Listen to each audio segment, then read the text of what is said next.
Let's do it.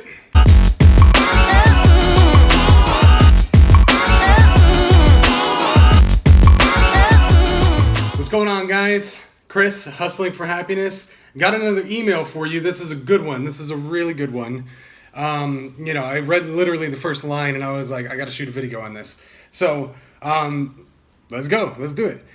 Hey, Chris. So I work my butt off nonstop every day, not only for my actual job, but for my dream too. And it feels like I'm getting nowhere.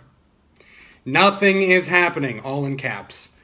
I've been hustling hard for 4 months, and it seems I've barely made progress. I just want my dream so badly, and I get discouraged that I don't have it yet. What advice can you give me? Vanessa, Miami, Florida. P.S. Are you single?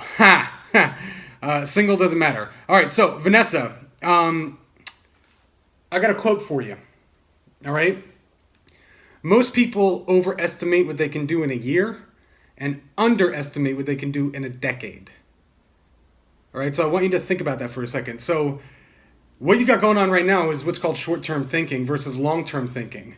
And when you have short-term thinking going on, you are putting pressure on yourself. You are extremely patient and you're putting way too much pressure on yourself. And the fact of the matter is, you got to be as patient as you are ambitious. Play that again. Let it sink in, okay? 4 months? Come on, girl. 4 months? Like, it took Harrison Ford 13 years of rejection until he got Star Wars. 13 years. Like, you say you've barely made progress? Like, no, not at all. You are 4 months closer to your dream than when you started. You're that much closer. Like, you got to remember that the journey of 1,000 miles begins with a single step. And each day, when you take a step, that is the success. It is all about the journey. And it's all about being able to just muster up the strength and the intestinal fortitude and the mental tenacity to keep going regardless of your dream showing up or not. You got to be able to do that, all right? So really, this is a mindset shift. And by the way, like, kudos to you. That's amazing that every single day you're working hard. It's been 4 months. Most people would have given up by now. Be proud of yourself for not being the majority of people who talk a big game, but then their actions don't speak as loud as their talk does. So pat yourself on the back, all right? What you need to give yourself, my dear, is you need to give yourself some self-love. You have enough pressure. No more pressure. You need to balance it out a little bit. And so what I'm going to tell you to do in order to balance it out is go to a CVS or a Walmart or Walgreens, whatever. Find a new notebook, fresh notebook. And this is going to be your gratitude journal. And what I want you to do every single day, I want you to write down 5 things, at least 5 things that you are grateful for and why you're grateful for them.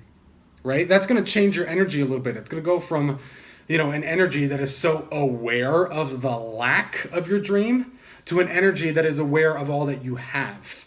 And it's going to bring you a little bit of peace. It's going to counteract that pressure that you're putting on yourself. And when you're putting so much pressure on it and trying to force it and trying to make it happen, then you enter into a state of not only suffering, but neediness. And you're a girl, you're in Miami, I guarantee you've been on a date with a guy who is needy, who is so attention-seeking and desperate, and when you're desperate like that, you're like, whoa, no, get away from me. I don't want to be around that. Well, you are the needy guy in this scenario, trying to get the attention of your dream, and your dream is repelled by it. So, get that notebook, write down those things that you're grateful for, and don't get me wrong, putting pressure on yourself to go to the gym, to work on your dream. I don't know what your dream is. You didn't tell me what it was. That's all right. It's yours. You don't need to. But whatever it is, yes, you have to show up. You've got to put in daily work, consistent daily action for it. But you also have to keep balance. You also have to pat yourself on the back. You need a little bit of leisure. You need a little bit of escapism because it rejuvenates your mind. So find the balance, my friend. All right? And develop that attitude of gratitude, as they call it. Yeah, I hope that helps. If you like this video, give it a thumbs up, subscribe for me. It helps the channel so much. Send me your questions. Send me emails, just like Vanessa did, just like the one I answered last night. And I'll give my best to give some advice, all right? I love you all. Peace. Keep hustling for happiness.